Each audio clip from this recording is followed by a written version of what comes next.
नहीं है। 5 साल बाद दर्शन होते हैं वोट मांगने के समय, और वोट मांगने के समय पैर भी छू लें, धो के भी पी लेंगे, लेकिन उसके बाद अगर कार्य के लिए जाते तो लोग क्या करते हैं वो तो आप समझ रहे हैं। इसी चीज का बदलाव लाने के लिए संयुक्त जनादेश पार्टी सोच ये है जी, स्वास्थ्य, बेरोजगारी, महंगाई, शिक्षा।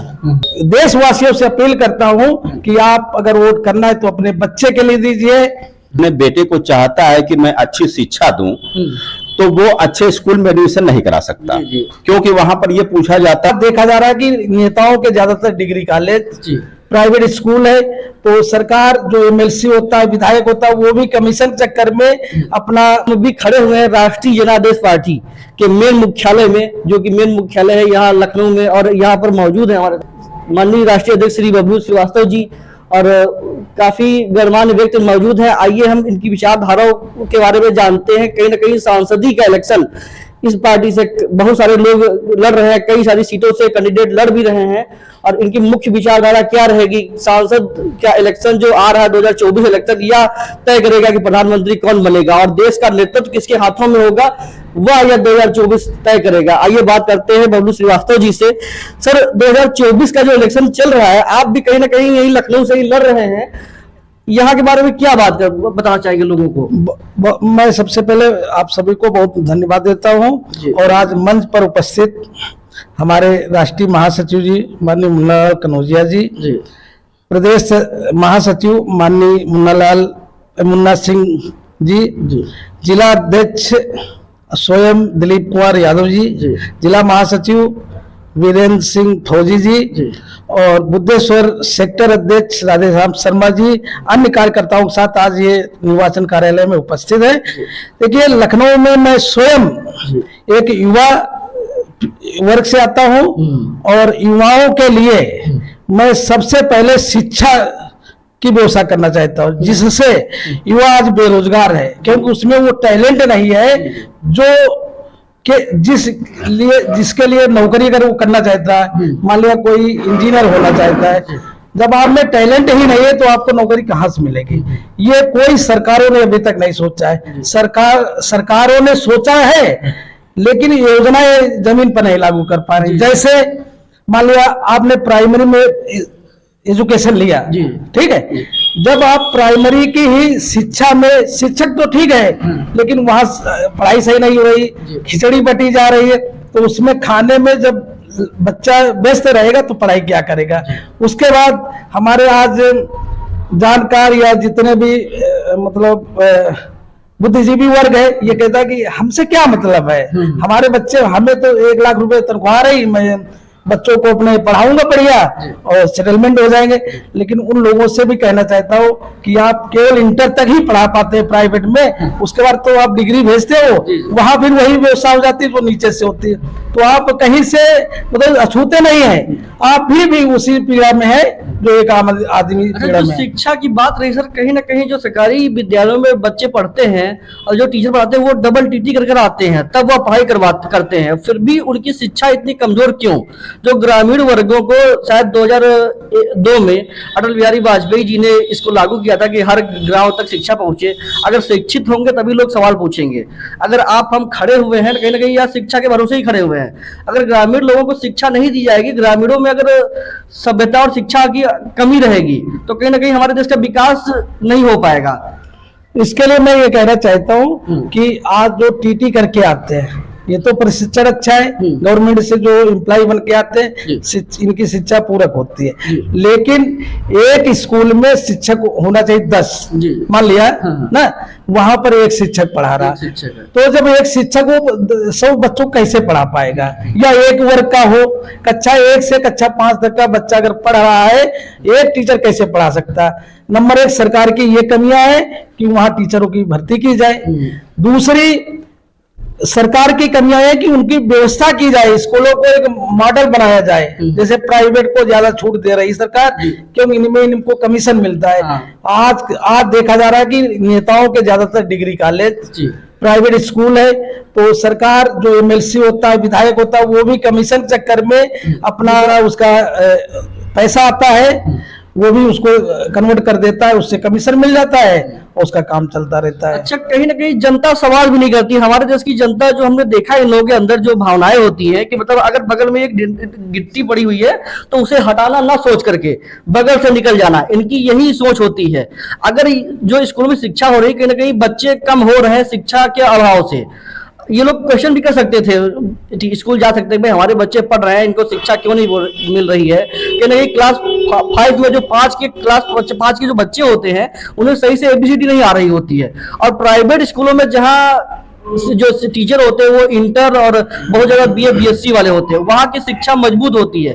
कहीं ना कहीं व्यापार बना दिया गया है शिक्षा को। तो ये देशवासियों को क्या बताना चाहेंगे कि लोग क्वेश्चन भी कर सकें और अपने बच्चों को उचित शिक्षा दे सके, क्योंकि शिक्षा का महत्व बहुत ज्यादा होना चाहिए हर इंसान के अंदर। इसके लिए हमारी पार्टी, संयुक्त जनादेश पार्टी के जितने कार्यकर्ता है, मैं गांव-गांव जाके गांव में हर व्यक्ति से, आम आदमी से मिलके शिक्षा को इतना ज्यादा जागरूक कर दूंगा जिससे वो सबसे पहले, अगर मैं तो आम पब्लिक से अपील करता हूं कि अगर आप वोट दे रहे हैं तो शिक्षा के नाम से वोट दीजिए, या अपने बच्चे को देख लीजिए कि मेरा बच्चा ये अच्छी इसको शिक्षा मिलना चाहिए कि नहीं, तो सब आप वोट कीजिए, लेकिन किसी के चेहरे से नहीं कीजिए, ना कि किसी के धर्म के नाम से दीजिए, ना किसी पार्टी के नाम से दीजिए।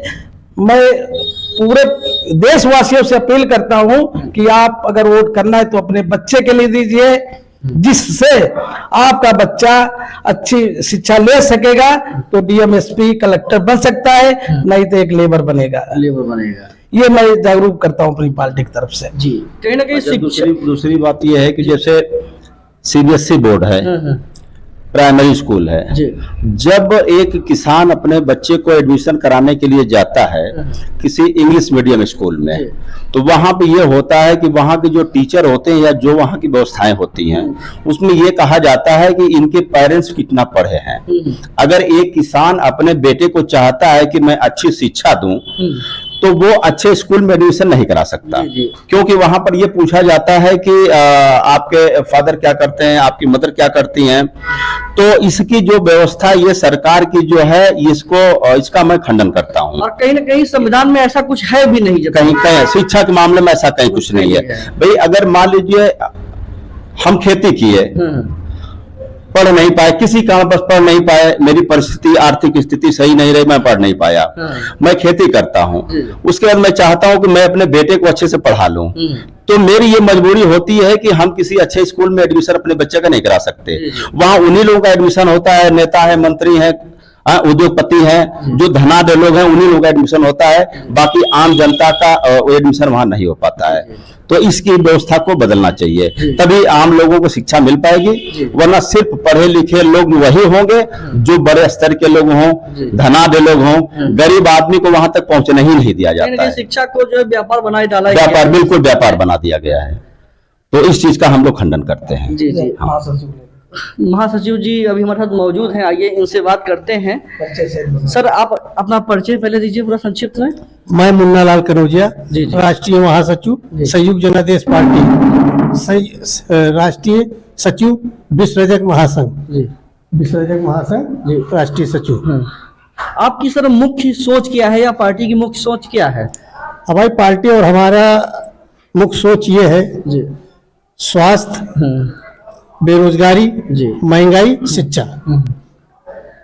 कहीं ना कहीं तीनों की जो कमी है ही हमारे देश में, ये पूरी कमी है। अच्छा, ये हम कहना चाहेंगे कि मतलब कई सारी भर्तियां निकलती हैं और भर्तियां निकलने जैसे ही पेपर देते, पेपर लीक होने का मामला क्या है सरकार? ये सरकार की नीति है, ये सरकार की नीति है। हाँ। वो बच्चों का पैसा लेकर के लाखों करोड़ों रुपया रखती है खजाने में और उसके बाद लीक करा देती है पेपर। नहीं, अगर पेपर लीक होता है या वैसी कोई समस्या होती है तो कम से कम लोगों का पैसा वापस भी होना चाहिए, रिफंड होना चाहिए। सरकार का फायदा खजाने में जाने बाद कहाँ पैसा वापस होता है? कभी नहीं वापस होता। जनता को पार्टी इसको ऐसे, अगर कोई युवाओं के साथ अगर धोखा होता है तो हमारी पार्टी तुरंत पैसा वापस करेगी युवाओं को और बेरोजगारी देंगे। कहीं ना कहीं कमी या सरकार की माने या अधिकारी की माने, और जिसने फॉर्म भरा था उसकी तो कोई कमी थी नहीं, पैसा उसका गया ना। तो मैं युवाओं से यही अपील करना चाहता हूं कि हे युवाओं, आप इस देश में भविष्य, इस देश के भविष्य हो, और जो 5 साल की सरकार बनाई जाती है आप चढ़ बढ़ के इसमें हिस्सा लीजिए और आपके सपनों का मैं भारत बनाऊंगा। आइए मेरा साथ। सरकार हर साल 1 लाख भर्तियां करती है, 50,000 भर्तियां करती है, पर यही करती है केवल फॉर्म भरवाती है और उसको जो है पर्चा लीक करवा देती है और उसके बाद गायब हो जाती है। यही भर्तियां हैं सरकार क्योंकि हमारे देश में अभी आज की डेट में अगर देखा जाए, गणना की जाए तो लगभग 19 साल से 25 साल के बच्चे, लगभग 70% बच्चे जो है बेरोजगार पड़े हुए हैं। बिल्कुल सही कह रहे हैं। और जो लगातार अपने जीवन के 10-12 साल पढ़ाई को दे देते हैं, महत्वपूर्ण जीवन का एक समय जो होता है वो महत्वपूर्ण होता है हर इंसान का, वह जो देते हैं कि आगे चल के कुछ भविष्य उज्जवल होगा, तो उस भविष्य के साथ खिलवाड़ किया जा रहा है। इसके बारे में सर आप क्या कहना चाहेंगे? इसके लिए मैं पूरे देशवासियों से अपील करना चाहता हूं कि जब शिक्षा सही होगी, पूर्ण रूप से बच्चा अगर पढ़ता है तो नौकरी के वो काबिल बना दिया जाएगा। यहाँ तो फ्री में डिग्री दी जाती है, पैसे डिग्री दी जाती है, जब आप परीक्षा में बैठे तो वो फेल हो जाता है। आप में टैलेंट ही नहीं तो आप बेरोजगार नहीं रहेंगे और क्या नौकरी करेंगे? तो इसके लिए हम उनको नीचे से इतना रिपेयर करेंगे कि वो जहाँ अपनी परीक्षा में बैठे तुरंत पास हो जाए, तुरंत नौकरी मिल जाएगी, और नहीं तो वो फिर रोजगार स्वयं करेंगे। ऐसा करो। अभी हमारे साथ सर मौजूद है। सर आप अपना नाम बताइए। ब्रिजेंद्र सिंह, लखनऊ वासी। जी जी, आप सर क्या कहना चाहेंगे जनता के बारे में, कुछ उपदेश? जनता के विषय में शिक्षा के लेकर जो है हम लोग लड़ाई लड़ेंगे। बाकी जो हमारी पार्टी है, हमारी पार्टी के सिर्फ अध्यक्ष माननीय बबलू जी है, जी जी, तो हम लोग पार्टी के विषय में जागरूकता लेके खड़े हुए हैं। कहीं ना कहीं जो समस्याएं हैं जनता के अंदर, बहुत सारी समस्याएं होती हैं और है भी, और सरकारों को जिन पर ध्यान देना चाहिए हमारे देश के, चाहे वो विधायक ले लीजिए या माननीय सांसद जी ले लीजिए, काम उस तौर तरीके से नहीं कर रहे हैं। नहीं होता है। जो जनता के बीच जाने चाहिए उनको जनता 5 साल देखती नहीं है। 5 साल बाद दर्शन होते हैं वोट मांगने के समय, और वोट मांगने के समय पैर भी छू ले, धो के भी पी लेंगे, लेकिन उसके बाद अगर कार्य के लिए जाते तो लोग क्या करते हैं वो तो आप समझ रहे हैं। इसी चीज का बदलाव लाने के लिए संयुक्त जनादेश पार्टी सामने आई है। किसी को शौक नहीं थी। जब हम लोग गांव में जाते हैं वहां पर देखते हैं कि लोगों की जो है क्या परिस्थितियां, क्या मजबूरियां हैं। बहुत गहन करने के बाद हम लोग उस पर विचार किया गया। तब हमारे जो है राष्ट्रीय अध्यक्ष जी बबलू श्रीवास्तव जी ने ये बीड़ा उठाया कि ये जो गंदगियां हैं इसको हम लोग पूर्ण रूप से प्रयास करेंगे। बाकी कोई कर तो नहीं सकता, लेकिन हम लोग अपने आप में खुद सुधार करेंगे और लोगों को जागरूक करेंगे। क्योंकि अगर मेन शिक्षा अगर नहीं है तो आदमी जानते हुए भी अपनी बात को कहीं कह नहीं सकता। अगर पढ़ा लिखा इंसान है तो वो कहीं भी जाकर के बात कर सकता है, किसी ऑफिस में जाकर बात कर सकता है, अपने हक के लिए वो लड़ सकता है। तो मेन मुद्दा हम लोगों का जो है वो शिक्षा है। और जब शिक्षा होगी तो आज के 20 साल बाद खुद ही जो है जो हम लोग जिस चीज पर इसमें फोकस कर रहे हैं वो 20 साल के बाद उसका रिजल्ट दिखाई देगा। हम लोगों को सरकार और कुर्सी का कोई लोभ नहीं है। हम लोग ये चाहते हैं कि शिक्षा पे ज्यादा जो है फोकस किया जाए, जिससे जितने जो नौजवान हैं, जैसे आपने बोला कि 70% युवा हैं जो बेरोजगार हैं, तो वो उसका कारण यही है कि जो 70% युवा हैं उसमें से 20% तो पढ़े लिखे हैं, बाकी 50% तो पढ़े ही नहीं है। तो जो 50% पढ़े नहीं वो क्या करेंगे? मजदूरी कर सकते, उसका कुछ नहीं कर सकते। उनका बेटा भी मजदूरी करेगा। लेकिन अगर वो पढ़ लेते हैं तो जैसे मैंने अभी कुछ देर पहले ये बोला कि एक किसान अगर अपने बेटे को पढ़ाना चाहता है तो पता चले कि वो एडमिशन ही नहीं पाता है। तो जब वो अपने बेटे को एडमिशन दिलाएगा तब तो उसका बेटा जब होगा तो वो तो कहेगा कि नहीं पापा हमारे यहाँ से पढ़े थे, पापा ने हमारे PhD की थी, है तो हमको भी तो PhD करना चाहिए, MBBS करना चाहिए। लेकिन यहाँ तो पुस्त दर पुस्त पता चला आ रहा है कि खेती करते चले आ रहे हैं, मौका ही नहीं मिला। उस मौके के लिए हम लोग उन लोगों का साथ देंगे। सर अपना पूरा परिचय एक बार दीजिएगा। हमारा नाम मुन्ना सिंह है, मैं संयुक्त जनादेश पार्टी में प्रदेश महासचिव हूँ, और भाई साहब के साथ कंधे से कंधा मिला करके चलने का मैंने एक संकल्प लिया है कि ये संयुक्त जनादेश पार्टी को जितना हो सकेगा, जितना विकराल रूप हम लोग पकड़ा सके, वो आज जिस तरह हम लोग हैं अंत तक रहेंगे। सर 2 शब्द कुछ आम जनता के लिए। मैं सभी देशवासियों से यही अपील करना चाहता हूँ कि आज जो 2024 का पर्व चल रहा है ना, इस पर्व में चढ़ बढ़ के हिस्सा ले, अपने वोट का प्रयोग करें, लेकिन अपने वोट का प्रयोग ठीक तरीके से करें। ऐसा नहीं कि चेहरे के नाम से दे दो, या पार्टी का नाम दे दो। ऐसे व्यक्ति को चुनिए जो आपके कंधे से कंधा मिला के चले, आपकी व्यथा को, आपकी पीड़ा को समझ सके। ऐसे व्यक्ति को आप अगर चुनाव में लाते हैं, जीत के लाते हैं, तो आपके साथ रहेगा, आपके दुख दर्द में हमेशा साथ रहेगा। जी, आप दो शब्द आम जनता के बारे में कुछ कहना चाहेंगे? अपना नाम? संयुक्त जनादेश पार्टी, जी राधेश्याम शर्मा, जी। सेक्टर अध्यक्ष जी एवं पत्रकार। इसके लिए आपको धन्यवाद। जी जी। जैसा कि आप लोगों ने देखा है कि इस पार्टी की सोच क्या है और विचारधारा क्या है, आप लोग समझ सकते हैं और कमेंट करके जरूर बताएं कि क्या इनकी विचारधारा है और क्या इस पार्टी पे बढ़ चढ़ करके आप सबको हिस्सा लेना चाहिए कि नहीं। जय हिंद। मैं बबलू श्रीवास्तव, राष्ट्रीय अध्यक्ष संयुक्त जनादेश पार्टी। दोस्तों, आज पारा में संयुक्त जनादेश पार्टी का निर्वाचन कार्यालय खोला गया है।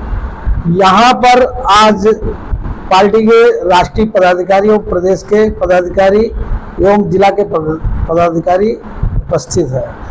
आज मैं सार्वजनिक घोषणा कर रहा हूँ कि ऑल इंडिया में संयुक्त जनादेश पार्टी व राष्ट्रीय हित पार्टी गठबंधन से जितने भी कैंडिडेट या प्रत्याशी उतारे गए, उनके विस्तृत किस स्टेट में कितने हैं उसके बारे में जानकारी देने जा रहा हूँ।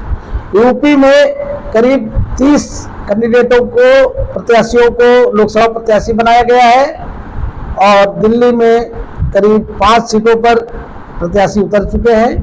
तेलंगाना में 2 सीटों पर, बिहार में 25 सीटों पर और राजस्थान में 5 सीटों पर प्रत्याशियों की घोषणा की जा चुकी है।